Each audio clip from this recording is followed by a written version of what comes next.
Hey, aren't you Tina Yothers, that girl from Family Ties? Yeah. Great. Come here. I got a magic trick. I know you're going to love this. Look, two absolutely ordinary, unprepared trick sponge balls. Watch. Watch this one. Ha, ha, ha, ha, ha. What do you think? Pretty good, huh? Yeah, my brother always does that. Your brother, wait a minute. Your brother can do that because it's sleight of hand, but he can't do this because I can do it without sleight of hand. Here, you take this one and hold on to it tight. Tight. Use both hands. Wrap both hands around it. I'll take this one, but I will also take a regulation set of police handcuffs. I will put these handcuffs on my hands. Where else? Now, no possibility of sleight of hand with the handcuffs on. Here's the ball. Here are the cuffs. You holding on to that one? Watch. Whoa! Whoa! What do you think? That's pretty good. Yeah. Where'd it go? Where'd it go? That's the question. Come over here and we'll... Wait a minute. Did you let go? No. Well, don't. This could be a trick. Don't let go. Here, stick your head through here. There's a way out of this. Okay, now step back through my arms. All right, and that should do it. Okay. Wait a second. I know what I'm doing. Kids, don't try this at home. Here. If I go like this, all right, then if... Yeah, don't let go. That's... What? Some Houdini, huh? Doesn't matter, because this ain't a handcuff trick. This is a sponge ball trick. You still holding on to that one? Yeah, but where's the other one? Where's the other one? Ha! Open your hands. Ha! Hey, that's pretty neat. Isn't it? I can't wait to go show my friends. Yeah, but the lady, the key to the handcuffs, it's in my pocket. Lady! See you in court.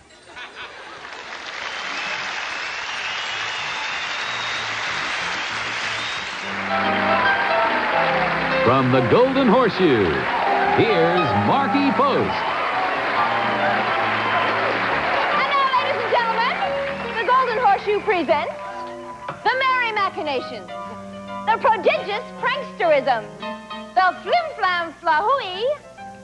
Here comes the judge, Harry Anderson.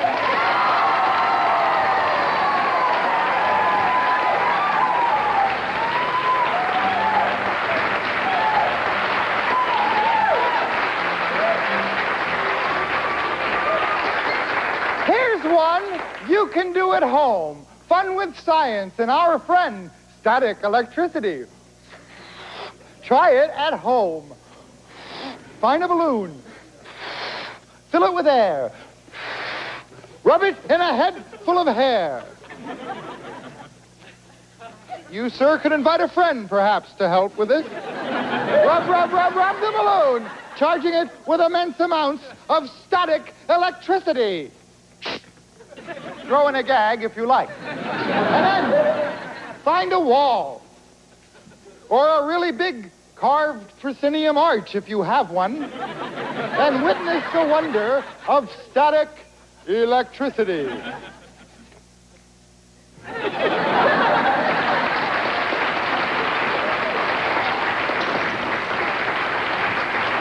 Okay.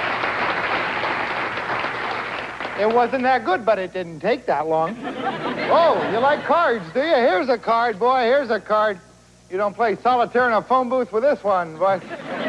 You, if that is your real name, hi. Think of a card. Think of any card. Think of a card. Think of a card. Think of a card. Think of a card. Was that it? No, then it must have been one of these. Wow. Woo. 2 for 2. Boy, oh boy. Now, let me show you a card trick for real. Darling, take that deck of cards. First day with your new hands, you got them okay. Examine that deck. You make sure that is an absolutely ordinary, unprepared deck of cards, and take your time, because we're going to do the trick with these cards.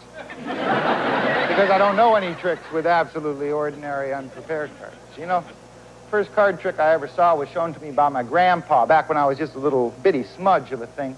Of course, Grandpa never called it a card trick. He referred to it as a game of chance. It went like this. Grandpa would pull out 4 cards from a deck. Now, they could be any 4 cards. Of course, the cards he used weren't this large, but I was younger then, and I want you to remember this the way I do. Any 4 cards will do. Here's a 5, a king, an ace, and an 8. The main thing is that they're all different suits and all different values, so they're easy to tell apart. Now, the game was simplicity itself. Grandpa would turn over one of these cards, slip it back into the stack, and I had to guess which card he had turned. To make it interesting, he added a little wager to it. If I guessed correctly, Grandpa would buy me an ice cream cone. But if I was wrong, I'd have to mow his lawn. Now, you may notice I turned out a bit on the thin side. Grandpa, on the other hand, has one of the most beautifully manicured lawns in the state. The reason for that is that his little game of chance was really a hustle, pure and simple. You see, when he turned over the card in the stack, I wasn't supposed to see which card it was, but each time I somehow managed to get a peek. Now, that I considered an advantage in a game like this, little knowing that I was falling for Grandpa's sucker move. We all saw me turn the 8. Yet if I were to bet with Grandpa that the 8 was turned over in the stack, he would show me that no, it wasn't the 8, but rather the king that was turned, and zap, I'd be out mowing the lawn. Well, after a week or so of that, I wised up a bit. The next time Grandpa turned the 8 over in the stack, the next time I got a peek of that, I didn't guess the 8, I guessed the king. And wouldn't you know, Grandpa just winked and showed me that it wasn't the king or the 8 turned over. It was, in fact, the ace that he had turned over in the stack, and there I was pushing the mower once again. I knew he was cheating me. In fact, I knew better than that. I knew that the man had some trick cards. These are trick cards, friends. In fact, they're mark cards. Did you see the markings? They're kind of subtle. They're woven into the back pattern. You have to really look for them. But if you squint and get a good look, I think you'll see the F for 5, the A for ace, the K and the E for the king and the 8. You know, Grandpa, he not only taught me how to do card tricks, he taught me how to spell.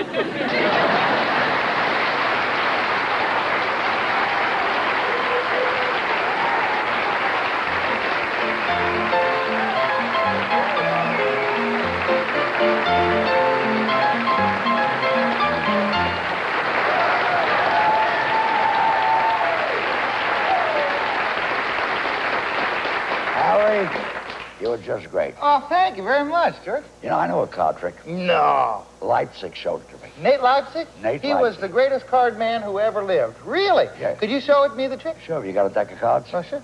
Okay. You'll notice I don't touch the cards. I want you to mix them. Just mix them good. Okay. Okey doke. Now, there are 4 suits in the deck. Clubs, diamonds, hearts, and spades. Pick one. Diamonds. Diamonds. There are 13 diamonds. Pick a diamond. 7. 7 are diamonds. There are 52 cards. Pick a number. 9. 9. Now count 9 from the top, but don't turn up the 9th card. 9 from the top. 7 are diamonds. 2, 3, 4, 5, 6, 7, 8, 9. Now, what's your card? 7 of diamonds. Turn it up. What is it? Ace of hearts. So I'll stick to country singing.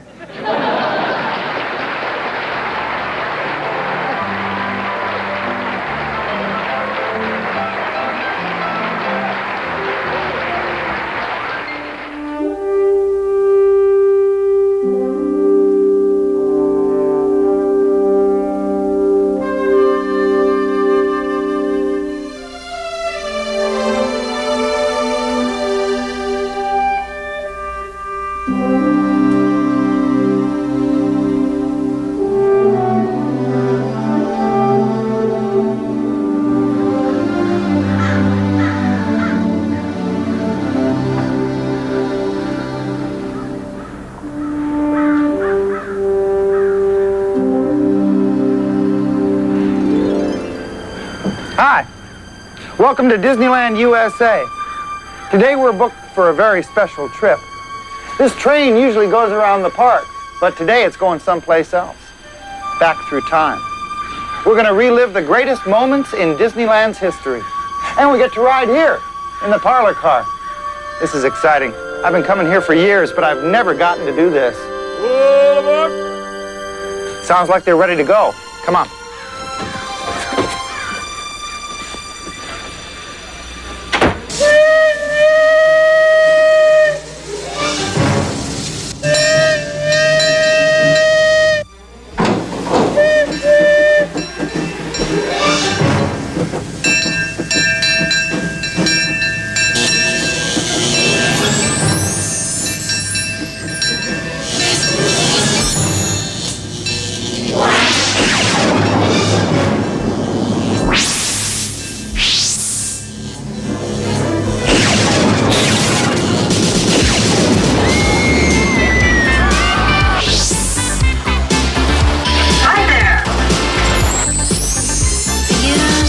side.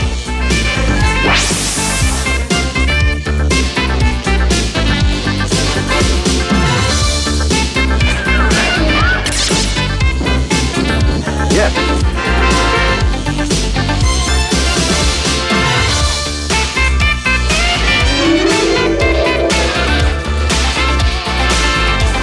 Be a source of joy and inspiration to all the world. The Disneyland Story with your host, Harry Anderson. Wow, this time travel stuff is all right. I feel like a kid again. Of course, I won't be born for 20 years. The Disneyland Story. So this is where it all began. Won't you tell us all about it? Start at the beginning. Yeah. And when you come to the end... Stop. It's 1928. Walt Disney has rolled the dice and won. Looky, looky, looky, come see the world's first talking cartoon, Steamboat Willie, featuring that young and debonair star of the stage and screen, Mr. Mickey Mouse. Well, Mickey becomes an international star, and Walt Disney begins to dream of an adventure into a new frontier of fun and fantasy. Saturday is Daddy's Day at the Disney household, so Walt takes his two little girls to ride the merry-go-round. While his kids have all the fun, he's stuck on a park bench with a bag of peanuts. Walt wonders, why isn't there a place where children and their parents can have fun together? Very lovely thought, but not at all practical. The amusement parks of the 30s are dirty, dangerous tourist traps for suckers and their kids. Walt's opinion of these places is summed up in this scene from Pinocchio. There's something phony about all this. I've got to get him out of here. This joint ought to be busted by the health department. Walt resolves to build a new kind of park, a theme park. But where? His first inspiration comes to him from a young fan. Dear Mr. Disney, I love Mickey Mouse and Snow White, and when we go on vacation, I would like to come visit them. And you, too. Well, this is not the first request to see where the Disney characters live. So Walt decides that the perfect home for his dream park would be right at his very own studios. The Disney artists draw up countless plans, but the dream is bigger than the land. So a great location hunt is launched. The terrain near the famous Hollywood Bowl? Too rugged. It's much too expensive to build near LA's towering 1953 skyscrapers. But if you head south on one of California's new uncongested freeways, you come to the orange groves of Anaheim. There he is, America's leading film pioneer, tromping around in an orange grove. Seems like Walt's finally lost it. What a peculiar place to have a party. Well, it may seem peculiar, but Walt knows better. Now all he's got to do is convince the world. After all, this is going to be an expensive dream. From the very start, it was a problem of getting the money to open Disneyland. And we had everything mortgaged, including my family. But it takes a lot of money to make these dreams come true. Almost nobody believes in Walt's dream or wants to help pay for it. He assembles an unparalleled creative staff, but his plans fail to attract investors who will gamble on his high-priced experiment. Only the Disney studio employees have faith. They offer to invest in the project themselves. But rather than passing the hat, Walt turns to his financial genius of a brother, Roy, for help. Roy convinces Walt to take his dream to the people through a brand new medium, television. Armed with this single sketch, Walt convinces a TV network to help finance his dream. In return, he produces Disneyland, the television show. A thing like that ought to be worth a fortune to someone. Now, let me see. It's a marriage made in the Magic Kingdom. The network gets a hit series, and Walt gets to show the entire nation what Disneyland, the place, will be like. Now we want you to share with us our latest and greatest dream. That's it, right here. Disneyland, seen from about 2,000 feet in the air and 10 months away. Shooting out from here, like the 4 cardinal points of the compass, Disneyland is divided into 4 cardinal realms. Adventureland, Tomorrowland, Fantasyland, and Frontierland. We hope that it will be unlike anything else on this earth, a place of hopes and dreams, facts and fancy, all in one. Every Wednesday night, Walt updates America on the construction of the happiest place on earth. There's excitement in the air, and on the ground, too, where things are happening fast. Sometimes too fast. Each tree of the orange grove is marked with a foolproof system. Red ribbons to clear, green to save. Hey, that bulldozer's plowing through everything. Can you believe this? The driver's colorblind. There's the newly dug rivers of America. Pretty impressive. But on the Fill the River Day, the torrents of water magically disappear into the sandy soil. Well, back to the old drawing board. Construction costs spiral upward. Even with the support of a major television network, the investment money is quickly exhausted. But instead of eliminating some attractions or cutting corners on others, Walt comes up with a great idea: recycling. These horses are corralled at Coney Island, New York, and herded 3,000 miles to Walt's studio stables. The giant squid from the movie 20,000 Leagues Under the Sea will be taking up residence in Tomorrowland. Even the trees in Adventureland are rescued from the path of the new LA freeways. Well, when the landscaping money runs out, Walt instructs the gardeners to label the native weeds and shrubs with a few fancy Latin names. Genus Bogus botanicus. Ragweed.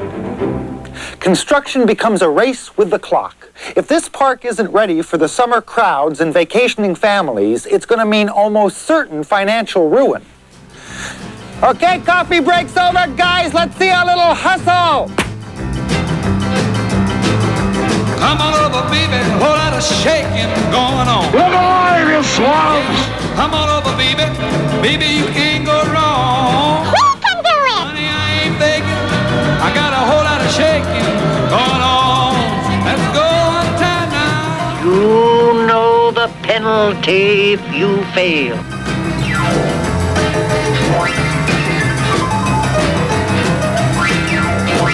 Are they in for a surprise? I gotta hear that guitar now. Shake it, baby, shake it.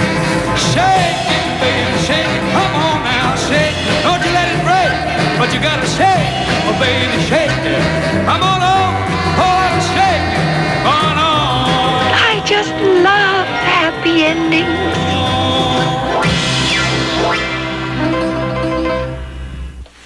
Whoa! Down to the wire, but they made it.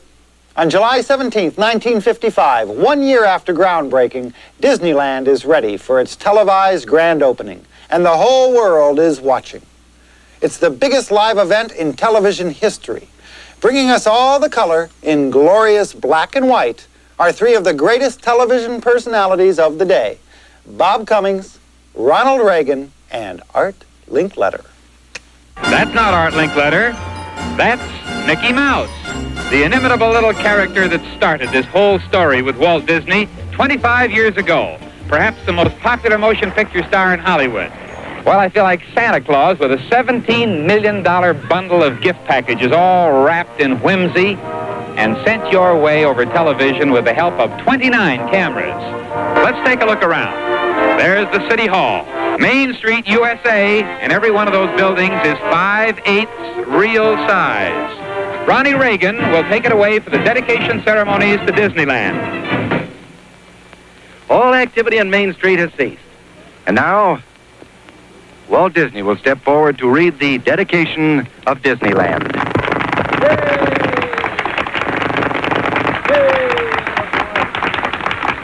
To all who come to this happy place, welcome. Disneyland is your land. Here age relives fond memories of the past. And here youth may savor the challenge and promise of the future. Disneyland is dedicated to the ideals, the dreams, and the hard facts that have created America, with the hope that it will be a source of joy and inspiration to all the world.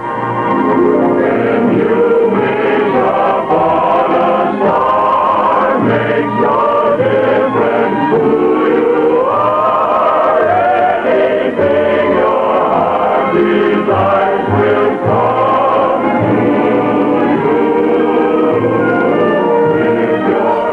tries to show the viewers that Disneyland is really like an old friend. Each land will be patterned after famous Disney films they already know. You must join us in a cup of tea. Representing Frontierland is Fess Parker, the star of Walt's first hit TV series. When he was only 3, Davy Crockett, king of the wild frontier. Fantasyland is led by the Disney characters. Well, anyway, I think they're Disney characters. There's Snow White and 7 early dwarfs.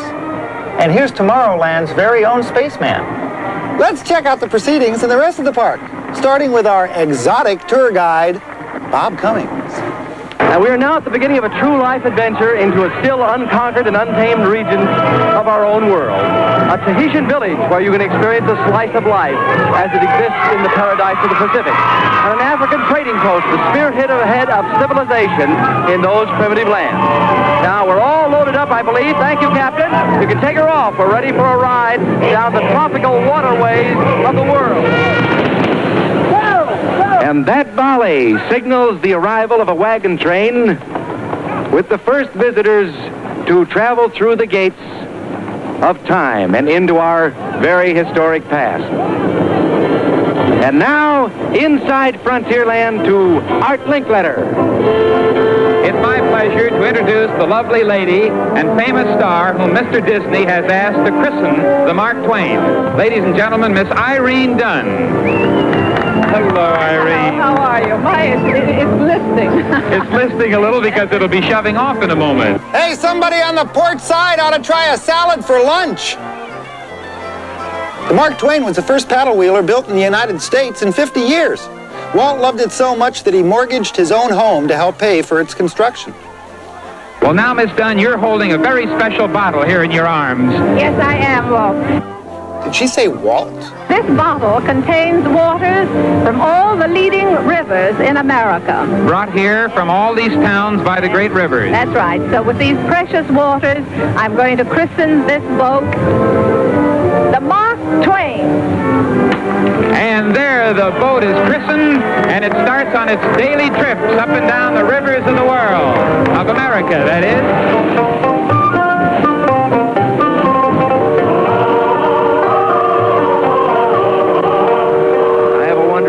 The Mark Twain as she gets ready to start on her maiden voyage. The Mark Twain, a proud symbol of that romantic era when whole cities grew out of river ports. That Reagan fella sure has a way with words. Wonder whatever became of him. Maybe we can learn something about his future over in Tomorrowland. Those doves are, ladies and gentlemen, I hope, the harbingers of peace for the world of tomorrow. And now, here in Disneyland, the year is 1986. 1986. That's way ahead.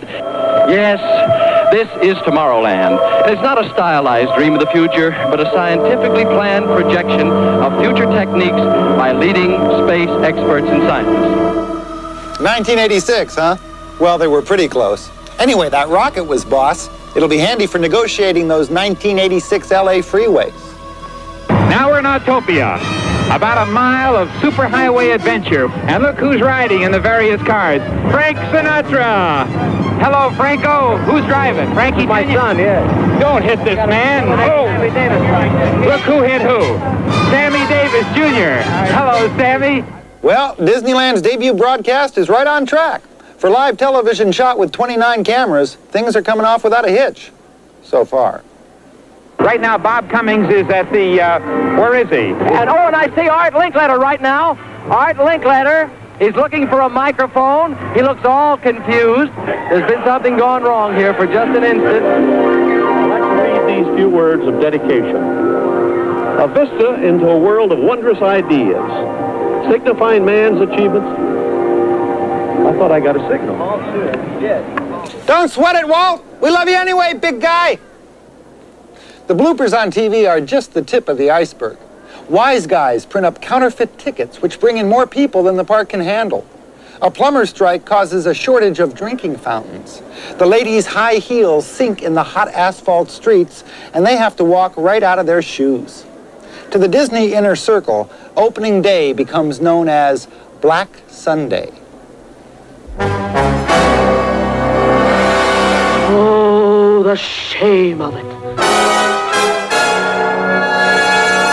Just a minute. That's going too far. Hang the papers.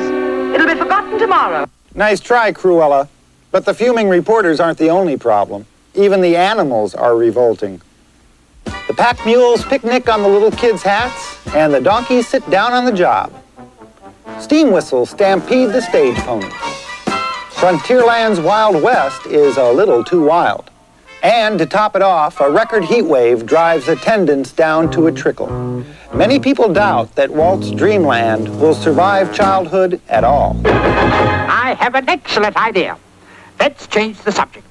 There's an idea, Rabbit. Let's keep this story rolling. Even though it's been a shaky start, the park is now open, and it's beginning to grow. Even that barren frontier starts to look more mature. The sparsely planted trees are quickly becoming full-fledged forests.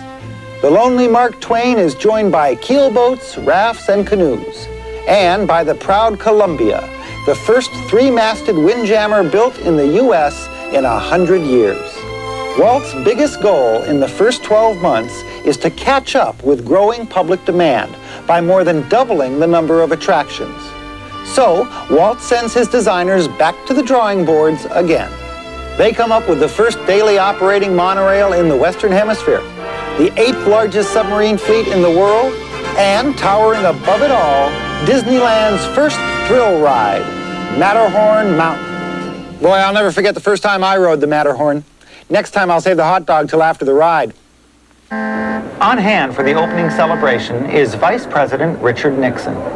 As you can see, the usual opening day gremlins also sneaked in. This time, they won't let the scissors cut the ribbon, so Walt takes matters into his own hands. That's not it. That's why he's the boss.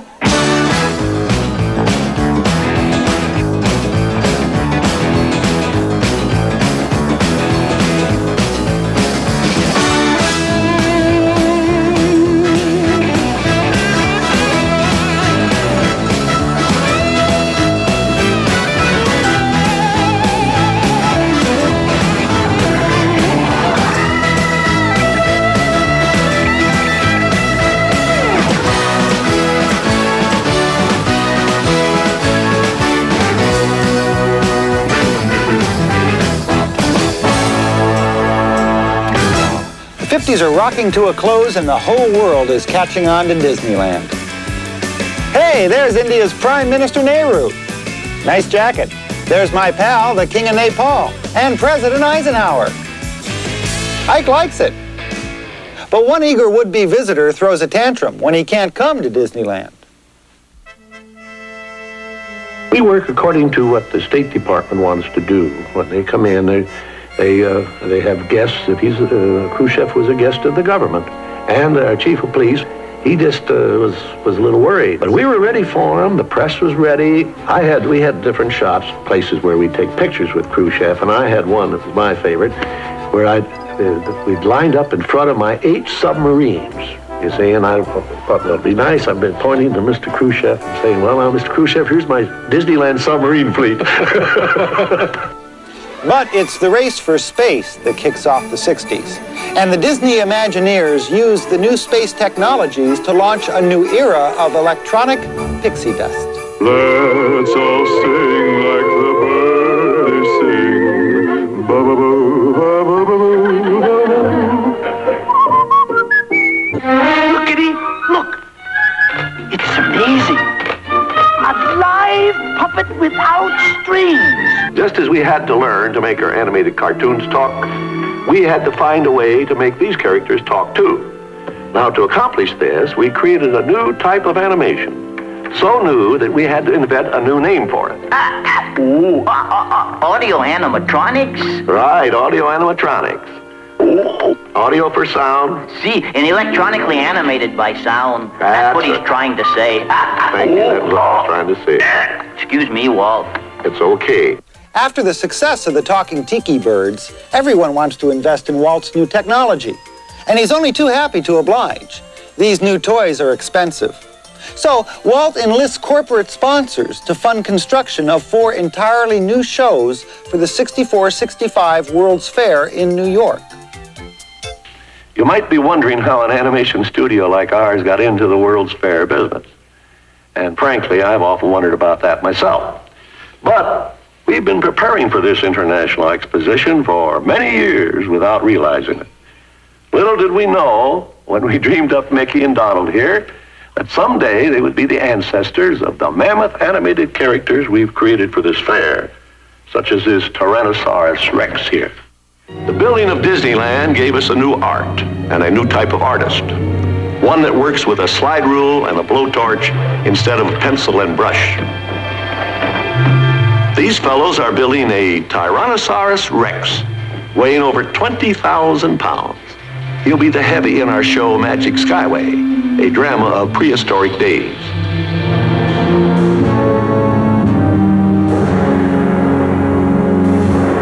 Ever since I was a small boy in Illinois, I've had a great personal admiration for Abraham Lincoln. So when we decided to recreate some of the great moments in Mr. Lincoln's life for the World's Fair, we directed all our energies to that task. The final result is so lifelike that you might find it hard to believe. All the armies of Europe, Asia, and Africa combined could not by force take a drink from the Ohio or make a track on the Blue Ridge in a trial of 1,000 years. But with all these projects and a weekly TV show, when does Walt Disney find time to sleep? Mrs. Disney called. She wants to know, since you didn't make it home for Christmas, do you think you can for Easter? I doubt it, but tell her I'll see you at the fair. Oh, that reminds me, I should call my wife. Nah, you probably can't reverse charges from 1964. Now, another of our World Fair exhibits that features the audio animatronics is the Carousel Theater of Progress. Now, this contraption here might look like something from outer space, but is actually a control harness for programming the actions and gestures of our audio animatronic figures. Shall we show them how it works? Very well. This is the Carousel Theater host. Whatever the man in the harness does, this figure will respond simultaneously in the same manner. This electronically controlled method of programming can give us a wide range of movements. A broad gesture to the wink of an eye. That's it. Thank you. Thank you. Boy, an animatronic host. Of course, I'm the real thing. Hey, cut it out, guys. That's not funny. Our exhibit, called It's a Small World, is a salute to the United Nations Children's Fund. Our musical fantasy features the songs and dances of youngsters from more than 100 nations, each singing in his own native language. Now, when the current World's Fair ends, all four of our shows will find a permanent home at Disneyland, USA. 4 brand new attractions, all coming home for a special celebration back at the Orange Grove. It's Disneyland's 10th birthday, and everyone is joining Disney's latest movie star, Mary Poppins, for a gigantic birthday party.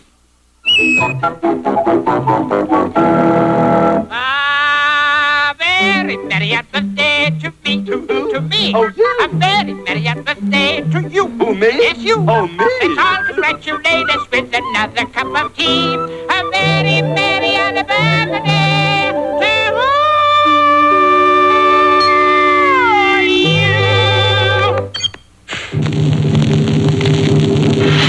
A very merry birthday to you.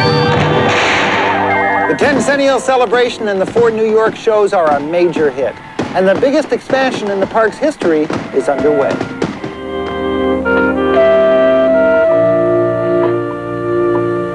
Disneyland has always had a big river and a Mississippi sternwheeler.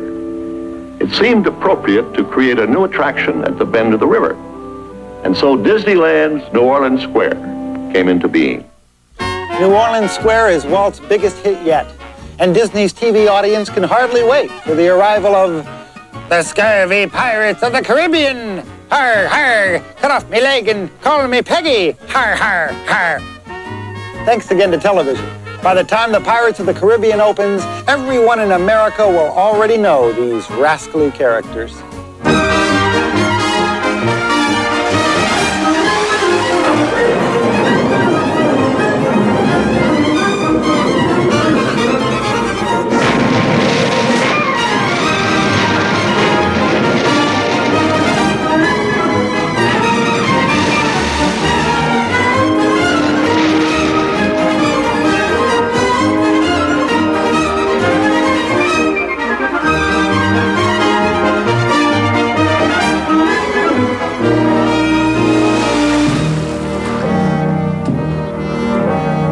Walt would have been proud of his pirate success, but before the debut, Walt Disney takes a last look at his living dream.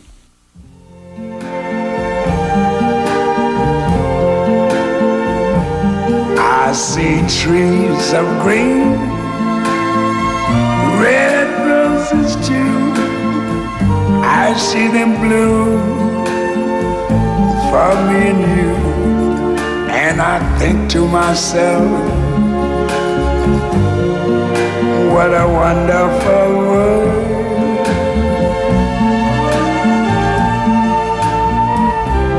I see skies of blue and clouds of white, the bright blessed day, the dark sacred night.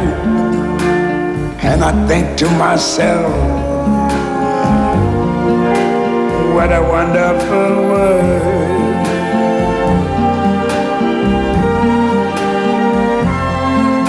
The colors of the rainbow, so pretty in the sky, are also on the faces of people going by. I see friends shaking hands, saying, how do you do? They're really saying, I love you. I hear babies cry, I watch them grow. They'll learn much more than I never knew. And I think to myself, what a wonderful world. Well, I think by this time, my young group of executives are convinced that Walt is right, that quality will out. Give the public everything you can give them. Keep the place as clean as you can keep it. Keep it friendly. I think they're convinced, and I think that'll hang on after, if, as you say, after Disney.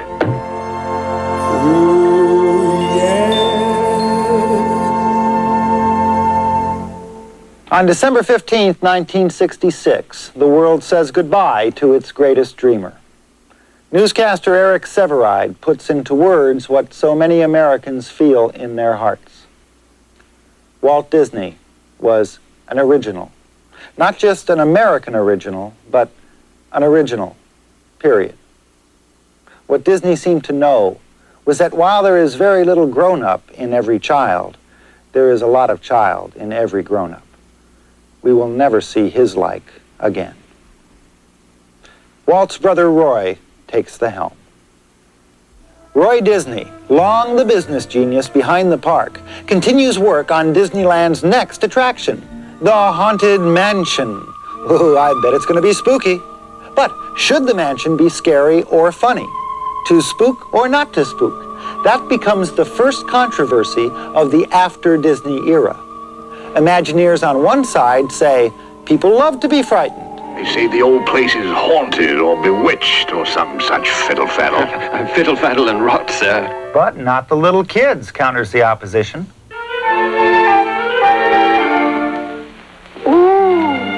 It's dark inside. In the end, the mansion becomes more light than fright. Kind of a happy haunting ground for the whole family. Good, now I can go there with my 5-year-old.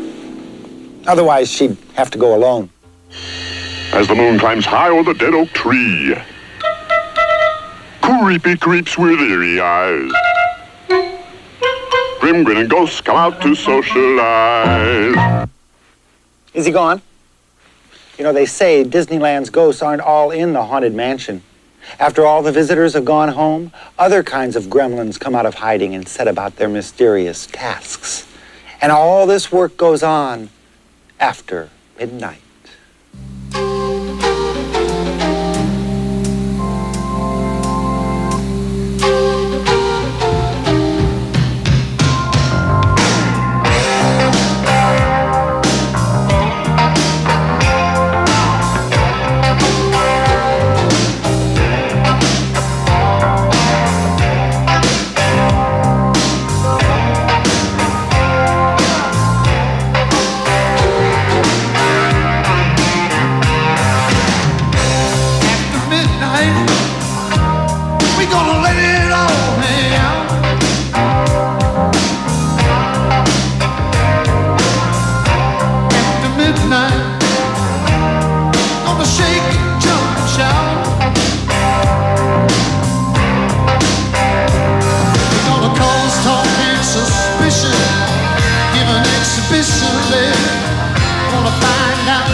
midnight, babe.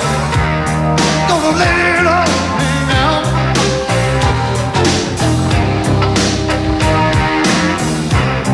The midnight, gonna shake your tambourine.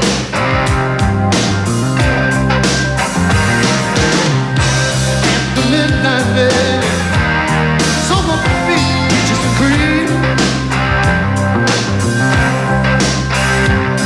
Gonna stimulate some action, get some satisfaction, find out what it is all about.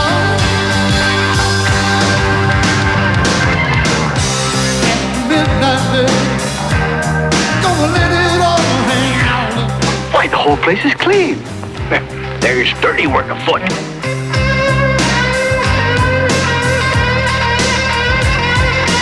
In 1972, Disneyland comes up with a dazzler. Wow! It's the Main Street Electrical Parade with over 500,000 light bulbs. I wonder if they'd loan me one for my refrigerator. There's something new, a second mountain at Disneyland. The Matterhorn was the world's first steel thriller ride. And now it's the twisting, turbulent world of Space Mountain.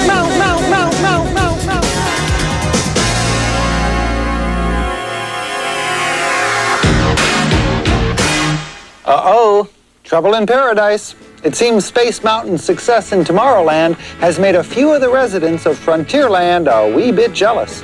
So it isn't long before the Country Bears get a mountain of their own. Big Thunder.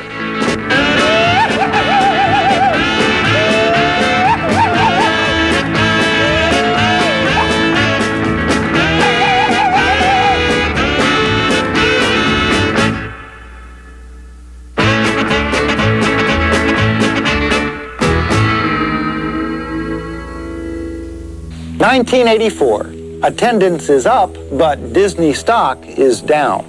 And the company is fighting a hostile takeover bid that could split it apart. Is it possible? Isn't there some mistake?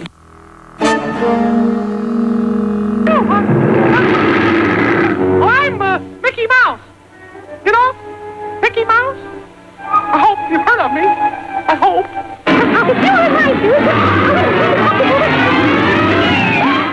When the smoke clears, the Disney company emerges stronger than ever, with friendly investors and a new chairman of the board, Michael Eisner. You can't rest on your laurels. You can't sit and say, well, it's all great now and beautiful, and 10 years from now, it'll be the same. It won't be. Time moves on, and you have to reinvest. One of his first dreams is to bring some of Hollywood's greatest entertainers into the Disney fold. First, he corrals Michael Jackson to star in the 3D spectacular Captain EO.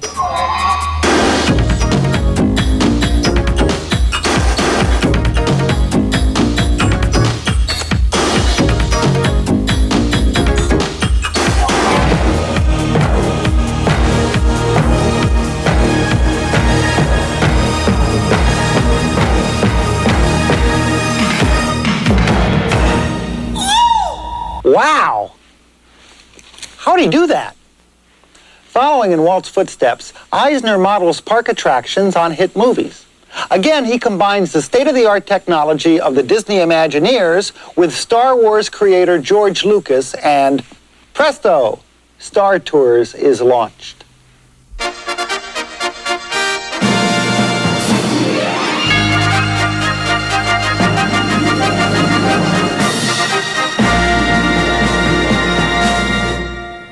Hello, I am C-3PO Human-Cyborg Relations. Welcome aboard the Star Speeder 3000.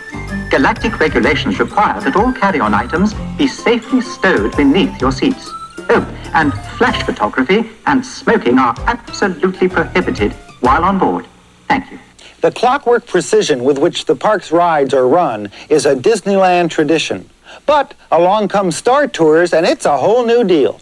Passengers are soon careening through the galaxy at the mercy of a bumbling robot pilot. Hi there! 45, you're going the wrong way. Stop immediately. Uh-oh, wrong way! Brakes! Brakes! Where are the brakes?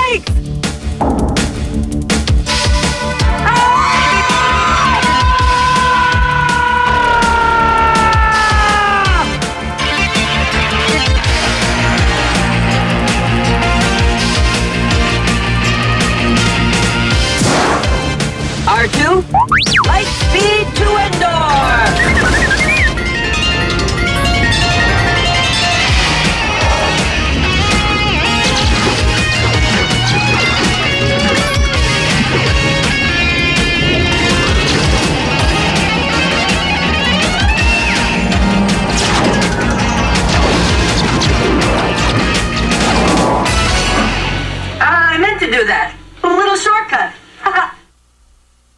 With the dry Southern California summers, park guests get thirsty for some relief from the heat. People want to get wet. No splash, Captain. Sir, you want to splash, Mr. Starkey. I'll give you a splash!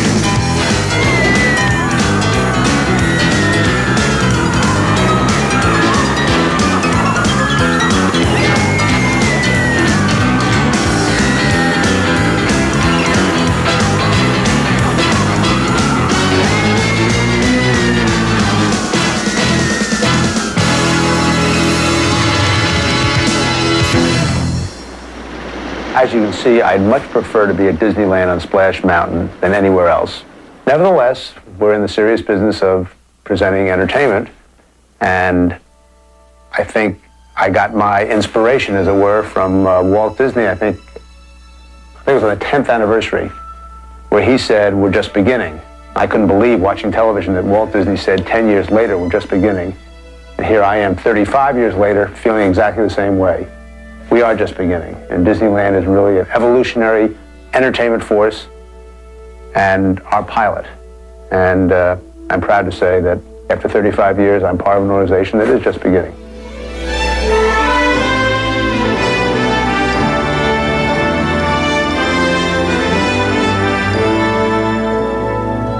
Well, that pretty much brings us back to today. So far, this trip's been a window into the past, but we've got enough left to peek a bit into the future, too. 1991 will see the young Indiana Jones in his own adventure spectacular and an incredible live Muppet show. The Little Mermaid, Ariel, and her friend Sebastian the Crab will swim onto the scene in 1993.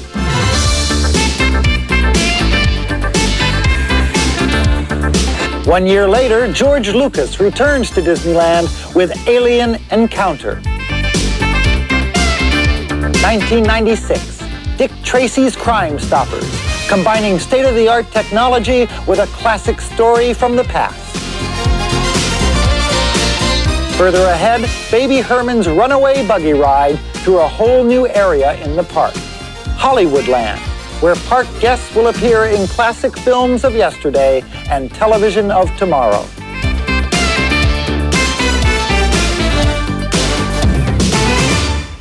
Through already, huh? Wow, that was a tremendous ride, wasn't it? You know, everyone told Walt that Disneyland was going to be a Hollywood spectacular, a spectacular failure. But I think he knew something they didn't. Already, over 300 million visitors from every country in the world have come to be a part of the Disneyland story. Some failure. And right now, there are more visitors arriving to write the next chapter. I'm going to join them. Bye for now. When you wish upon a star, makes no difference who you are. Anything your heart desires will come to you. If your heart is in your dream, no request is too extreme. When you wish upon a star, as dreamers do.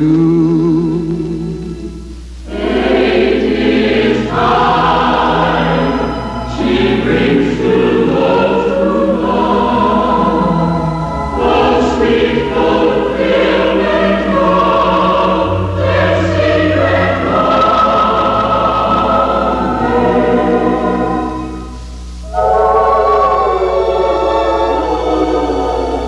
Like a boat out of the blue, fate steps in and sees you through.